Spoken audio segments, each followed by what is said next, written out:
ನಮಸ್ಕಾರ ಸ್ನೇಹಿತರೆ, ಮತ್ತೆ ರಾಜ್ಯದ ಮುಖ್ಯವಾದ ಮಾಹಿತಿಗಳನ್ನು ಡೀಟೇಲ್ ಆಗಿ ನೋಡೋಣ. ಟ್ರಂಪ್ ಸುಂಕದ ಏಟಿಗೆ ತಿರುಗೇಟು ಕೊಟ್ಟ ಪ್ರಧಾನಿ ಮೋದಿಯವರು ಮತ್ತೊಂದೆಡೆಯಲ್ಲಿ ಸದನದಲ್ಲಿ ಹುಲಿ ಹೈಕಮಾಂಡ್ ಮುಂದೆ ಇಲಿ ಎಂದು ಡಿಕೆ ಶಿವಕುಮಾರ್ ಅವರ ವಿರುದ್ಧ ಬಿಜೆಪಿ ಜೆಡಿಎಸ್ ನಾಯಕರು ಟೀಕಾ ಪ್ರಹಾರ ಮಾಡಿದ್ದಾರೆ. ಯಾಕೆ ಏನಾಯ್ತು ನೋಡೋಣ. ಮತ್ತೊಂದೆಡೆಯಲ್ಲಿ 40-50 ವರ್ಷ ನಾವೇ ಅಧಿಕಾರದಲ್ಲಿ ಇರ್ತೀವಿ ಎಂದ ಅಮಿತ್ ಶಾ ಹೇಳಿಕೆಗೆ ರಾಹುಲ್ ಗಾಂಧಿ ಅವರ ಅನುಮಾನ. ವೇದಿಕೆ ಮೇಲೆ ಮತ್ತೊಂದು ಗಂಭೀರ ಆರೋಪ ಮಾಡಿದ್ದಾರೆ. ಎಲ್ಲ ಮಾಹಿತಿಗಳು ಬಂದಿವೆ ಸ್ನೇಹಿತರೆ. ಇನ್ನು ಮಳೆಯಿಂದ ಬೆಳೆ ಹಾನಿ ಆಗಿರುವ ರೈತರಿಗೆ ಪರಿಹಾರದ ಹಣ ಬಿಡುಗಡೆ. ನೀವು ಕೂಡ ರೈತರಾಗಿದ್ರೆ ವಿಡಿಯೋನ ಸ್ವಲ್ಪ ಸ್ಕಿಪ್ ಮಾಡಬೇಡಿ.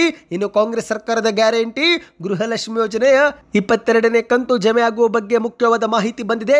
ಎಲ್ಲ ಮುಖ್ಯವಾದ ಮಾಹಿತಿಗಳನ್ನು ಡೀಟೇಲ್ ಆಗಿ ನೋಡೋಕ್ಕಿಂತ ಮೊದಲು ದಯವಿಟ್ಟು ನಮ್ಮ ಚಾನಲ್ಗೆ ಮೊದಲು ಬಾರಿ ಭೇಟಿ ಕೊಡ್ತಾ ಇದ್ರೆ ಸುದ್ದಿ9 ಯೂಟ್ಯೂಬ್ ಚಾನಲ್ಗೆ ಸಬ್ಸ್ಕ್ರೈಬ್ ಆಗಿ ಪಕ್ಕದಲ್ಲಿ ಗಂಟೆ ಕಾಣಿಸುತ್ತೆ, ಅದು ಕೂಡ ಒತ್ತಿ. ಇದರಿಂದ ರಾಜ್ಯದ ಮುಖ್ಯವಾದ ಮಾಹಿತಿಗಳು ನಿಮಗೆ ಸಿಗುತ್ತವೆ. ವಿಡಿಯೋಗೆ ಲೈಕ್ ಮಾಡ್ತಾ ವಿಡಿಯೋನ ಪೂರ್ತಿಯಾಗಿ ನೋಡಿ. ಬನ್ನಿ ಸ್ನೇಹಿತರೆ, ಎಲ್ಲ ಮುಖ್ಯವಾದ ಮಾಹಿತಿಗಳನ್ನು ಡೀಟೇಲ್ ಆಗಿ ನೋಡೋಣ. ಇದೀಗ ಭಾರತೀಯ ಸರಕುಗಳ ಮೇಲೆ 50% ಸುಂಕ ವಿಧಿಸಲು ಮುಂದಾಗಿರುವ ಅಮೆರಿಕ ಅಧ್ಯಕ್ಷ ಡೊನಾಲ್ಡ್ ಟ್ರಂಪ್ ಅವರ ಏಟಿಗೆ ಪ್ರಧಾನಿ ಮೋದಿ ಅವರು ತಿರುಗೇಟು ಕೊಡಲು ಮುಂದಾಗಿದ್ದಾರೆ. ಹೌದು, ಭಾರತದ ಎಲ್ಲ ಅಂಗಡಿಗಳಲ್ಲಿ ಸ್ವದೇಶಿ ಮಾತ್ರ ಫಲಕ ಇಡುವಂತೆ ಪ್ರಧಾನಿ ಮೋದಿ ಅವರು ಇದೀಗ ಕರೆ ಕೊಟ್ಟಿದ್ದಾರೆ. ಹೌದು ಸ್ನೇಹಿತರೆ, ಅಹಮದಾಬಾದ್ನಲ್ಲಿ ನಡೆದಂಥ ಕಾರ್ಯಕ್ರಮವೊಂದರಲ್ಲಿ ವೇದಿಕೆ ಮೇಲೆ ಭಾಷಣ ಮಾಡಿದಂಥ ಪ್ರಧಾನಿ ಮೋದಿ ಅವರು ಮುಂಬರುವಂತಹ ಹಬ್ಬದ ಋತುವಿನಲ್ಲಿ ತಮ್ಮ ತಮ್ಮ ಅಂಗಡಿಗಳ ಹೊರಗೆ ಸ್ವದೇಶಿ ವಸ್ತುಗಳು ಮಾತ್ರ ಎಂಬ ಬೋರ್ಡ್ಗಳನ್ನು ಪ್ರದರ್ಶನ ಮಾಡುವಂತೆ ಅಂಗಡಿ ಮಾಲೀಕರಿಗೆ ಕೇಳಿಕೊಂಡಿದ್ದಾರೆ. ಹೌದು ಸ್ನೇಹಿತರೆ, ಭಾಷಣದಲ್ಲಿ ಮಾತನಾಡಿದಂಥ ಮೋದಿಯವರು ಈಗ ಹಬ್ಬಗಳ ಕಾಲ ಬಂದಿದೆ. ನವರಾತ್ರಿ, ವಿಜಯದಶಮಿ, ಧನ್ತೆರಸ್, ದೀಪಾವಳಿ ಹೀಗೆ ಹಲವು ಹಬ್ಬಗಳು ಬರುತ್ತಿವೆ. ಇವೆಲ್ಲವೂ ಕೂಡ ನಮ್ಮ ಸಂಸ್ಕೃತಿಯ ಆಚರಣೆಗಳು. ಆದರೆ ಅವು ಈಗ ಸ್ವಾವಲಂಬನೆಯಾಗಿ ಆಚರಣೆ ಆಗಬೇಕು. ಆದ್ದರಿಂದ ನಾವು ನಮ್ಮ ಜೀವನದಲ್ಲಿ ಒಂದು ಮಂತ್ರವನ್ನು ಅಳವಡಿಸಿಕೊಳ್ಳಬೇಕಾಗಿದೆ. ನಾನು ನಿಮ್ಮಲ್ಲಿ ಒಂದು ವಿನಂತಿ ಮಾಡಿಕೊಳ್ಳುತ್ತಿದ್ದೇನೆ. ನಾವು ಏನನ್ನ ಖರೀದಿ ಮಾಡುತ್ತಿದ್ದೇವೋ ಅದು ಮೇಡ್ ಇನ್ ಇಂಡಿಯಾ ಆಗಿರಬೇಕು, ಅದು ದೇಶೀಯವಾಗಿರಬೇಕು ಎಂದು ಪ್ರಧಾನಿ ಮೋದಿಯವರು ಭಾಷಣದಲ್ಲಿ ಹೇಳಿದ್ದಾರೆ. ಹೌದು ಸ್ನೇಹಿತರೆ, ಇದೀಗ ಡೊನಾಲ್ಡ್ ಟ್ರಂಪ್ ಅವರು ಭಾರತದ ಮೇಲೆ ಭಾರಿ ಸುಂಕ ವಿಧಿಸಲು ಮುಂದಾಗಿದ್ದಾರೆ. ಈ ಒಂದು ಹಿಂದೆ 25% ಸುಂಕ ವಿಧಿಸಲಾಗಿತ್ತು. ಈಗಾಗಲೇ ಅದು ಜಾರಿಗೆಯಲ್ಲಿದ್ದು ಈಗ ಮತ್ತೊಮ್ಮೆ ಇನ್ನೂ 25% ಸುಂಕ ಹೇರಲು ಘೋಷಣೆ ಮಾಡಿದ್ದಾರೆ. ಅಂದರೆ ಒಟ್ಟು 50% ಸುಂಕವನ್ನು ಘೋಷಣೆ ಮಾಡಿದ್ದಾರೆ. ಅಂದ ಹಾಗೆ ಈಗಾಗಲೇ ಅಮೆರಿಕದಲ್ಲಿ ವಾಸ ಮಾಡುತ್ತಿರುವ ಭಾರತೀಯರು ಈ ಒಂದು 25% ಸುಂಕ ಏರಿಕೆ ಆದ ನಂತರ ಭಾರತೀಯ ವಸ್ತುಗಳು ನಮಗೆ ತುಂಬಾ ಬೆಲೆಗೆ ಖರೀದಿ ಮಾಡಬೇಕಾಗಿದೆ ಎಂದು ಹೇಳಿಕೆಯನ್ನು ಕೊಟ್ಟಿದ್ದಾರೆ. ಹೌದು ಸ್ನೇಹಿತರೆ, ಅಮೆರಿಕದಲ್ಲಿ ವಾಸ ಮಾಡುತ್ತಿರುವ ಭಾರತೀಯರು ಭಾರತದ ಕೆಲವು ವಸ್ತುಗಳನ್ನು ಖರೀದಿ ಮಾಡಲು ಹೋದರೆ ಅಲ್ಲಿ ಅವರು ಹೆಚ್ಚಿಗೆ ಹಣವನ್ನು ಕೊಡುತ್ತಿದ್ದಾರಂತೆ. ದಿನಬಳಕೆ ವಸ್ತುಗಳಿಂದ ಹಿಡಿದು ಬಿಸ್ಕಿಟ್ ವರೆಗೆ ಎಲ್ಲವೂ ಕೂಡ ಹೆಚ್ಚಿನ ಬೆಲೆಗೆ ಖರೀದಿಸಬೇಕಾಗುತ್ತಿದೆ ಎಂದು ಭಾರತೀಯರು ಅಮೆರಿಕದಲ್ಲಿ ಬೇಸರವನ್ನು ವ್ಯಕ್ತಪಡಿಸಿದ್ದಾರೆ. ಹೌದು, ಇಂದು ಭಾರತದಲ್ಲಿ ಸಿಗುವ 10 ರೂಪಾಯಿ ಪಾರ್ಲೇಜಿ ಬಿಸ್ಕಿಟ್ ಅಮೆರಿಕದಲ್ಲಿ 370 ರೂಪಾಯಿ ಕೊಟ್ಟು ಖರೀದಿ ಮಾಡಲಾಗುತ್ತಿದೆ ಎಂದು ಭಾರತೀಯ ವ್ಯಕ್ತಿಯಾಗಿರುವ ರಜತ್ ಎನ್ನುವರು ಒಂದು ವಿಡಿಯೋ ಮಾಡಿ ಸಾಮಾಜಿಕ ಜಾಲತಾಣದಲ್ಲಿ ಹರಿಬಿಟ್ಟಿದ್ದಾರೆ. ಹೌದು ಗೆಳೆಯರೆ, ಕೇವಲ ಬಿಸ್ಕಿಟ್ ಮಾತ್ರವಲ್ಲದೆ ಇತರೆ ಭಾರತೀಯ ಕಂಪನಿಗಳು ತಯಾರಿಸಿದಂಥ ತಿಂಡಿಗಳು, ಮಸಾಲೆಗಳು ಕೂಡ 300 ರೂಪಾಯಿಗಿಂತ ಹೆಚ್ಚಿನ ಬೆಲೆಗೆ ಮಾರಾಟವಾಗುತ್ತಿದೆ ಎಂದು ವಿಡಿಯೋ ಮಾಡಿ ವಿವರಿಸಿದ್ದಾರೆ. ಇನ್ನೀಗ ಎರಡನೇ ಮುಖ್ಯವಾದ ಮಾಹಿತಿಗೆ ಹೋಗೋಣ. ಇತ್ತೀಚೆಗೆ ವಿಧಾನಸಭೆ ಅಧಿವೇಶನದಲ್ಲಿ RSS ಗೀತೆ ಹಾಡುವ ಮೂಲಕ ಸ್ವಪಕ್ಷೀಯರಿಂದಲೇ ಟೀಕೆಗೆ ಗುರಿಯಾಗಿದ್ದಂಥ ಡಿಕೆ ಶಿವಕುಮಾರ್ ಅವರು ಇಂದು ಮಾಧ್ಯಮಗಳ ಮುಂದೆ ಕ್ಷಮೆಯನ್ನು ಯಾಚಿಸಿದ್ದಾರೆ. ಆದರೆ ಅವರಿದೀಗ ಕ್ಷಮೆ ಯಾಚಿಸಿರುವುದಕ್ಕೆ ವಿಪಕ್ಷಗಳಾದ ಬಿಜೆಪಿ ಜೆಡಿಎಸ್ ನಾಯಕರು ಆಕ್ಷೇಪವನ್ನು ವ್ಯಕ್ತಪಡಿಸಿದ್ದಾರೆ. ಹೌದು ಗೆಳೆಯರೆ, ಡಿಕೆ ಶಿವಕುಮಾರ್ ಅವರು ಕ್ಷಮೆ ಯಾಚಿಸಿರುವ ಬಗ್ಗೆ ಈಗ ಮೊದಲಿಗೆ ಪ್ರತಿಪಕ್ಷ ನಾಯಕರಾಗಿರುವ ಆರೋಶಕ್ ಅವರು ಸಾಮಾಜಿಕ ಜಾಲತಾಣದಲ್ಲಿ ಟ್ವೀಟ್ ಮಾಡಿ ಟೀಕೆಯನ್ನು ಮಾಡಿದ್ದಾರೆ. ನೀವು ಸ್ಕ್ರೀನ್ ಮೇಲೆ ಒಂದು ಟ್ವೀಟ್ ನೋಡ್ತಿರಬಹುದು. ಇದು ಆರೋಶಕ್ ಅವರು ಮಾಡಿದ ಟ್ವೀಟ್ ಆಗಿದೆ. ನಮಸ್ತೆ ಸದಾ ವಾತ್ಸಲ್ಯ ಮಾತೃಭೂಮಿ ಎಂದು ತಾಯಿ ಭಾರತಾಂಬೆ ನಮಸ್ಕರಿಸಿದ್ದಕ್ಕೆ ಡಿಕೆ ಶಿವಕುಮಾರ್ ಅವರು ಕ್ಷಮೆ ಕೇಳಬೇಕು ಎನ್ನುವುದಾದರೆ ಕಾಂಗ್ರೆಸ್ ಪಕ್ಷದ ಪ್ರಕಾರ ಭಾರತೀಯರು ಇನ್ಯಾರಿಗೆ ಜೈಕಾರ ಹಾಕಬೇಕು, ಇಟಲಿ ಮಾತೆಗ ಅಥವಾ ಇಟಲಿಯಿಂದ ಬಂದಂತ ಮೇಡಮ್ಗ ಎಂದು ಟ್ವೀಟ್ ಅನ್ನ ಮಾಡಿದ್ದಾರೆ. RSS ಪ್ರಾರ್ಥನಾ ಗೀತೆಯ ಮೊದಲನೇ ಸಾಲಿನ ಸಾರಾಂಶ ಇಷ್ಟೇ: ನಮ್ಮನ್ನೆಲ್ಲ ವಾತ್ಸಲ್ಯದಿಂದ ಸಾಕುತ್ತಿರುವ ಮಾತೃ ಸಮನಾಳಾದ ತಾಯಿ ಭಾರತಾಂಬೆಗೆ ನನ್ನ ನಮಸ್ಕಾರಗಳು. ಜನ್ಮ ಕೊಟ್ಟ ಮಾತೃಭೂಮಿ ಬಗ್ಗೆ ಈ ಭಾವನೆ ಇಟ್ಟುಕೊಳ್ಳುವುದೇ ತಪ್ಪೆ ಅಥವಾ ತಾಯಿ ನೆಲಕ್ಕೆ ನಮಸ್ಕಾರ ಮಾಡುವುದೇ ತಪ್ಪೆ ಎಂದು ಆರೋಶಕ್ ಅವರು ಪ್ರಶ್ನೆ ಮಾಡಿದ್ದಾರೆ. ಒಂದು ಕಡೆ ವಿಧಾನಸೌಧದಲ್ಲಿ ಪಾಕಿಸ್ತಾನ್ ಜಿಂದಾಬಾದ್ ಎಂದು ಘೋಷಣೆ ಕೂಗಿದವರನ್ನ ಸಮರ್ಥನೆ ಮಾಡಿಕೊಳ್ಳುವ ಕಾಂಗ್ರೆಸ್ ಪಕ್ಷ ಮತ್ತೊಂದು ಕಡೆ ತಾಯಿ ಭಾರತಾಂಬೆಗೆ ನಮಸ್ಕರಿಸುವವರನ್ನು ಅಪರಾಧಿ ಸ್ಥಾನದಲ್ಲಿ ನಿಲ್ಲಿಸುತ್ತದೆ. ಇದನ್ನ ದೇಶದ್ರೋಹಿ ಮನಸ್ಥಿತಿ ಅನ್ನದೇ ಇನ್ನೇನನ್ನಲು ಸಾಧ್ಯ ಎಂದು ಆರೋಶಕ್ ಅವರು ಪ್ರಶ್ನೆ ಮಾಡಿದ್ದಾರೆ. ಇಷ್ಟಕ್ಕೂ ಡಿಕೆ ಶಿವಕುಮಾರ್ ಅವರು ಕ್ಷಮೆ ಕೇಳಬೇಕು ಎಂದು ಆದೇಶ ನೀಡಿದ್ದಾದರೂ ಯಾರು?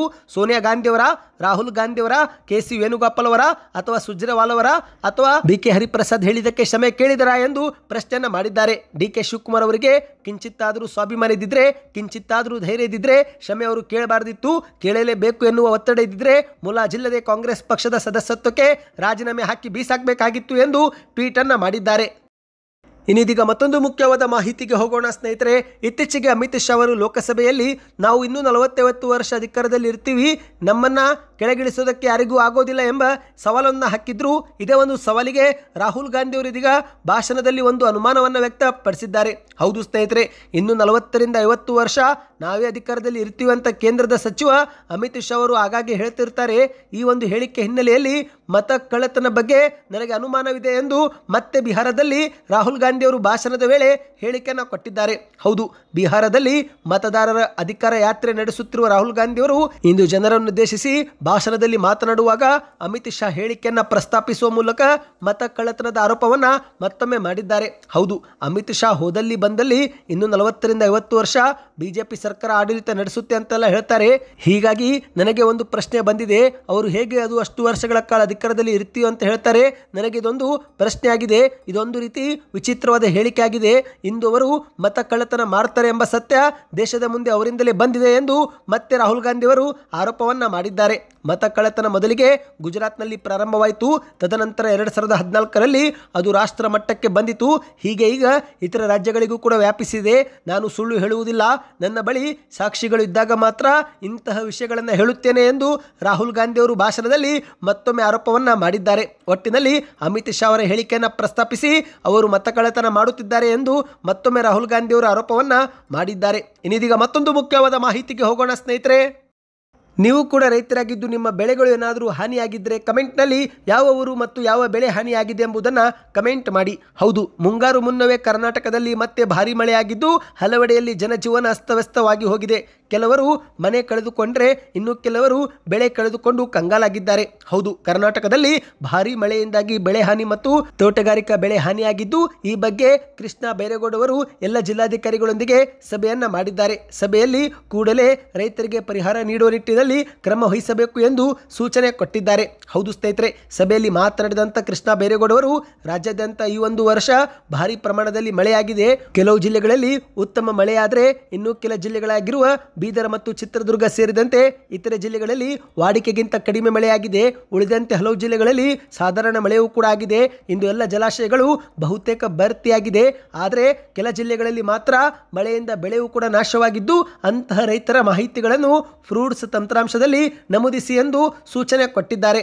ಹೌದು ಗೆಳೆಯರೆ, ಸಿಡಿಲಿನ ಕಾರಣಕ್ಕೆ ಅಥವಾ ಮಳೆಯ ಕಾರಣಕ್ಕೆ ಯಾರಾದರೂ ಮೃತಪಟ್ಟಿದ್ರೆ, ಜಾನುವಾರುಗಳು ಮೃತಪಟ್ಟಿದ್ರೆ, ಬೆಳೆ ಹಾನಿ ಮನೆಗಳು ಏನಾದರೂ ಸಂಪೂರ್ಣವಾಗಿ ಕುಸಿದಿದ್ರೆ ಎಲ್ಲರಿಗೂ ಶೀಘ್ರವೇ ಪರಿಹಾರ ನೀಡಬೇಕು ಎಂದು ಕೃಷ್ಣ ಬೈರೇಗೌಡ ಅವರು ಅಧಿಕಾರಿಗಳಿಗೆ ಸೂಚನೆ ಕೊಟ್ಟಿದ್ದಾರೆ. ಹೌದು, ಮಾಹಿತಿಯ ಪ್ರಕಾರ ಕರ್ನಾಟಕದಲ್ಲಿ ಸಿಡಿಲಿನ ಕಾರಣಕ್ಕೆ ಇಲ್ಲಿವರೆಗೆ 51 ಜನ ಮೃತಪಟ್ಟಿದ್ದಾರೆ. 329 ಜಾನುವಾರುಗಳು ಕೂಡ ಮೃತಪಟ್ಟಿವೆ. ರಾಜ್ಯಾದ್ಯಂತ ಮಳೆಗೆ 121 ಮನೆಗಳು ಸಂಪೂರ್ಣ ಕುಸಿದು ಹೋಗಿರುವುದು ಬೆಳಕಿಗೆ ಬಂದಿದೆ ಸ್ನೇಹಿತರೆ. ಶೀಘ್ರವೇ ರಾಜ್ಯಾದ್ಯಂತ ಪೋಡಿ ದುರಸ್ತಿ ಅಭಿಯಾನಕ್ಕೂ ಕೂಡ ಚಾಲನೆ ಕೊಡಲಾಗಿದ್ದು ಆದರೆ ಈ ಕೆಲಸ ನಿರೀಕ್ಷಿತ ವೇಗ ಪಡೆದಿಲ್ಲ ಎಂದು ಕೃಷ್ಣ ಬೈರೇಗೌಡ ಅವರು ಅಸಮಾಧಾನವನ್ನು ಹೊರಗೆ ಹಾಕಿದ್ದಾರೆ. ಕೂಡಲೇ ರೈತರಿಗೆ ಮೊದಲು ಬೆಳೆ ಹಾನಿ ಪರಿಹಾರ ನೀಡುವ ಕೆಲಸವಾಗಬೇಕು, ಕೂಡಲೇ ಇದಕ್ಕೆ ಚಾಲನೆ ಕೊಡಿ ಎಂದು ಸಭೆಯಲ್ಲಿ ಸೂಚನೆ ಕೊಟ್ಟಿದ್ದಾರೆ. ಸ್ನೇಹಿತರೆ, ನೀವು ಕೂಡ ರೈತರಾಗಿದ್ದು ನಿಮ್ಮದು ಬೆಳೆ ಏನಾದರೂ ಹಾನಿಯಾಗಿದ್ದರೆ ಕಮೆಂಟ್ನಲ್ಲಿ ಯಾವ ಬೆಳೆ ಹಾನಿಯಾಗಿದೆ ಮತ್ತು ಯಾವ ಊರು ಎಂಬುದನ್ನು ಕಮೆಂಟ್ ಮಾಡಿ. ಇನ್ನೀಗ ಕೊನೆಯ ಮುಖ್ಯವಾದ ಮಾಹಿತಿಗೆ ಹೋಗೋಣ. ಇತ್ತೀಚೆಗಷ್ಟೇ ವರಮಹಾಲಕ್ಷ್ಮಿ ಹಬ್ಬದ ಸಂದರ್ಭದಲ್ಲಿ 21ನೇ ಕಂತು ಜಮೆ ಮಾಡಿದಂಥ ಸರ್ಕಾರ ಇದೀಗ 22ನೇ ಕಂತು ನಿರೀಕ್ಷೆಯಲ್ಲಿದ್ದವರಿಗೆ ಮತ್ತೆ ಭರ್ಜರಿ ಸಿಹಿ ಸುದ್ದಿ ಕೊಟ್ಟಿದೆ. ಹೌದು ಸ್ನೇಹಿತರೆ, ಕೆಲ ದಿನಗಳ ಹಿಂದಷ್ಟೇ ಅಂದರೆ ವರಮಹಾಲಕ್ಷ್ಮಿ ಹಬ್ಬದ ಸಮಯದಲ್ಲಿ 21ನೇ ಕಂತನ್ನು ಜಮೆ ಮಾಡಲಾಗಿತ್ತು. ಇದೀಗ ಮಹಿಳೆಯರಿಗೆ ಮತ್ತೊಂದು ಕಂತು ಜಮೆ ಮಾಡುವ ಮೂಲಕ ಒಟ್ಟು 4,000 ರೂಪಾಯಿ ಆಗಸ್ಟ್ ತಿಂಗಳಲ್ಲಿ ಜಮೆ ಮಾಡಲಾಗುವುದು ಎಂದು ಹೇಳಲಾಗಿದೆ. ಈ ಒಂದು ಬಗ್ಗೆ ಸ್ವತಃ ಸಚಿವೆ ಲಕ್ಷ್ಮೀ ಹೆಬ್ಬಾಳ್ಕರ್ ಅವರು ಭರವಸೆಯನ್ನು ಕೊಟ್ಟಿದ್ರು. ಮಾಧ್ಯಮಗಳ ಮುಂದೆ ಮಾತನಾಡಿದಂಥ ಲಕ್ಷ್ಮೀ ಹೆಬ್ಬಾಳ್ಕರ್ ಅವರು ಈಗಾಗಲೇ ಗೃಹಲಕ್ಷ್ಮಿ ಯೋಜನೆ ಬಾಕಿ ಕಂತು ಜಮೆ ಮಾಡುತ್ತಿದ್ದೇವೆ, ಜೂನ್ ತಿಂಗಳ ಕಂತು ಬಿಡುಗಡೆ ಆಗಿದೆ, ಆಗಸ್ಟ್ 27ರಂದು ಗಣೇಶ ಹಬ್ಬದ ವೇಳೆ ಮತ್ತೊಂದು ಕಂತು ಕೂಡ ನಾವು ಜಮೆ ಮಾಡುತ್ತೇವೆ ಎಂದು ಹೇಳಿಕೆಯನ್ನು ಕೊಟ್ಟಿದ್ದಾರೆ. ಹೌದು, ಇಂದು ಗೃಹಲಕ್ಷ್ಮಿ ಯೋಜನೆಯಡಿಯಲ್ಲಿ ಹಣ ಪಡೆದುಕೊಳ್ಳುತ್ತಿರುವ ಮಹಿಳೆಯರು ಹಣವನ್ನು ಸದುಪಯೋಗ ಪಡಿಸಿಕೊಂಡಿದ್ದು ನಾವು ನೋಡಿದ್ದೇವೆ. ಗೃಹೋಪಯೋಗಿ ವಸ್ತುಗಳು ಖರೀದಿ, ಮಕ್ಕಳ ಶಿಕ್ಷಣ, ಕೃಷಿ ಕೆಲಸ ಹೀಗೆ ಒಳ್ಳೆಯ ಕೆಲಸಕ್ಕೆ ಬಳಸಿಕೊಂಡಿರುವ ಉದಾಹರಣೆಗಳು ನಮ್ಮ ಮುಂದಿವೆ. ಈ ಬಗ್ಗೆ ಸ್ವತಃ ಮಹಿಳೆಯರೇ ಹೇಳಿಕೆ ನೀಡಿದ್ದು ಹಾಗಾಗಿ ಗೃಹಲಕ್ಷ್ಮಿ ಯೋಜನೆಯಿಂದ ತುಂಬಾ ಪ್ರಯೋಜನವಾಗ್ತಿದೆ. ಹಾಗಾಗಿ ಹೀಗಾಗಿ ಈ ಒಂದು ಯೋಜನೆ ಯಾವುದೇ ಕಾರಣಕ್ಕೂ ನಾವು ನಿಲ್ಲಿಸೋದಿಲ್ಲ ಎಂದು ಲಕ್ಷ್ಮೀ ಹೆಬ್ಬಾಳ್ಕರ್ ಅವರು ಹೇಳಿಕೆಯನ್ನು ಕೊಟ್ಟಿದ್ದಾರೆ. ಮುಖ್ಯಮಂತ್ರಿ ಸಿದ್ದರಾಮಯ್ಯನವರಿಗೆ ಗೃಹಲಕ್ಷ್ಮಿ ಯೋಜನೆ ಬಗ್ಗೆನೇ ವಿಶೇಷ ಕಾಳಜಿ ಇದೆ, ಹಾಗಾಗಿ ಈ ಒಂದು ಯೋಜನೆಯಡಿಯಲ್ಲಿ ಯಾವುದೇ ಸಮಸ್ಯೆ ಇರೋದಿಲ್ಲ ಎಂದು ಸ್ಪಷ್ಟನೆ ಕೊಟ್ಟಿದ್ದಾರೆ.